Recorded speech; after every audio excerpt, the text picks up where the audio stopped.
What's up, everybody? This is Robert with Trolling in Paradise. And I'm back with another album review, and I'm handling this one solo. There's a reason for it. I have a cold, and it sucks.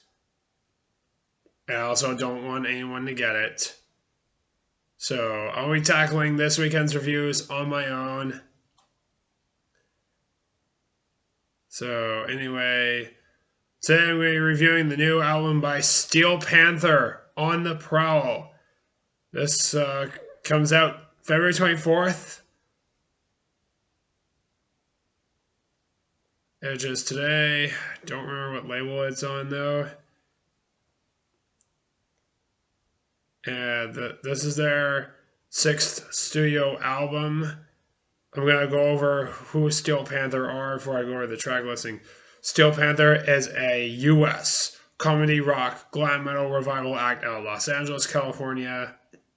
Formed in 2003, the lineup consists of Ralph Michael Starr Sands on vocals, Russ Parrish on guitar. Russ Parrish played for a group called Fight back in the early 90s. That group featured Rob Halford, a Judas Priest. And Russ Parrish also played on the album Thud, which is by Kevin Gilbert back in the mid-90s. On bass, you have Joe Spider Lester. He is their new bass player. He joined last year. So this new album is his first album with them. And on drums is Darren Leader, or as known as Stick Zadania, who has been them for as part of the classic lineup with Lexi Fox Haley, who was in there until 2021 when he left. I actually saw that classic lineup in 2017, just a couple months before the Lower the Bar album came out. They didn't play anything off Lower the Bar at that show. They played stuff from the first 3 albums. And they are absolutely insane live. If you've ever been to one of their shows, there's chicks flashing the band, chicks being brought up on stage. So, yeah, Steel Panther are obviously known for very sexually charged lyrics, and this album is definitely no different on certain tunes. I'm going over the track listing. First song is called Never Too Late, which that was the first single that was released back in October, and it's really fun. It talks about being out late at night trying to look for a girl. Next is Friends with Benefits. This was the most recent single released, and it's definitely up in the comedic wheelhouse when it comes to really cringy lyrics. Next is On Your Instagram.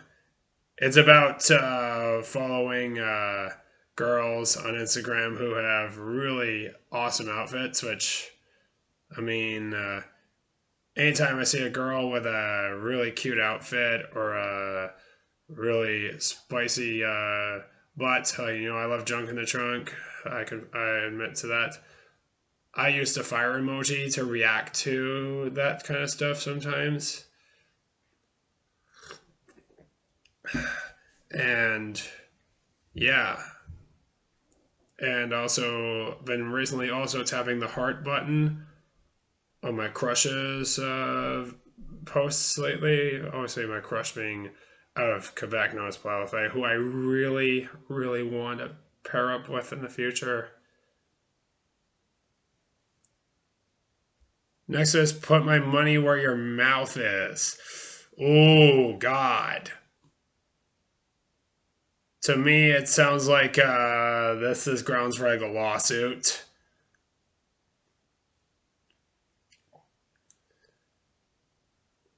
So, yeah, it's really dumb. Don't like that song. It's my least favorite on the album. Next is 1987. This was the 2nd single.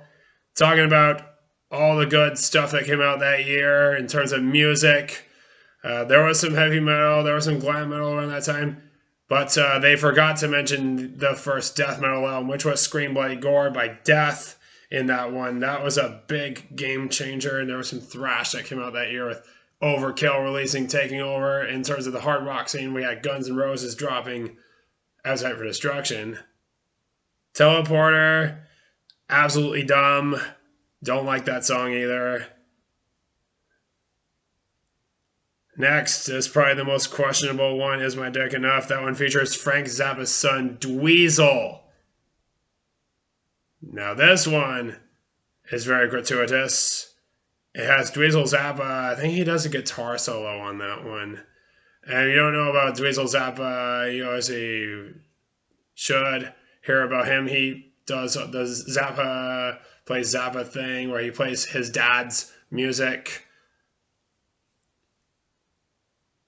I like his father's work with in terms of the song, like Joe's Garage, in terms of that matter. But really lame, corny sort of thing. Oh man, Magical Vagina is the next song, and it is just as corny as the other one, and it just shows how corny the Steel Panther really is in terms of stuff they did off the other records like Heavy Metal Rules, Lower the Bar, All You Can Eat, or even Balls Out. All that and more. Oh man, just goes down the comedic line there in terms of pervertedness. But one thing to know, this is not meant to be taken seriously, though. This is all comedy. One Pump Chump is the 10th track. This one is really stupid. Another one I obviously don't like. I do like the opening track on there. The next is Porn Star. This is one of the acoustic songs. It's basically about he's talking to this girl who could have hit the industry, but something went down, and I guess it didn't go very well. Ain't Dead Yet is the other acoustic track. It's about getting old and losing some of your energy. And it's kind of sad though, but I do love that one. And the last song, the shortest song in the album, Sleeping on the Rollaway. It's 2.5 minutes long, and it's the closing track. This is just dumb. Anyway, there were some tracks I enjoyed and some that I thought they were really dumb and corny. I'm going to give this 6 out of 10.